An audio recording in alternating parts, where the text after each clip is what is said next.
Multilevel marketing alebo network marketing. Veľa ľudí toto nepovažuje za bežný obchod, bežné podnikanie.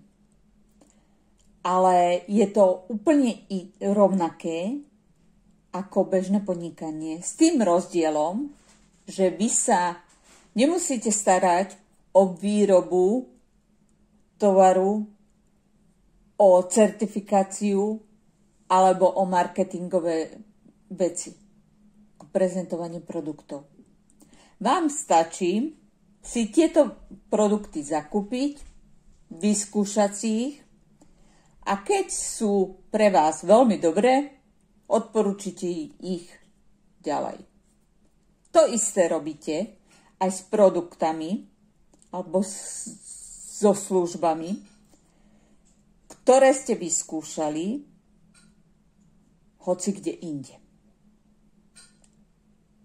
Tiež, keď idete do nejakého obchodu, kúpite si nejaký produkt, ste s ním spokojná, tak čo urobíte?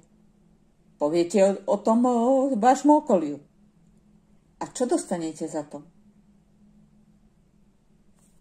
Väčšinou nič.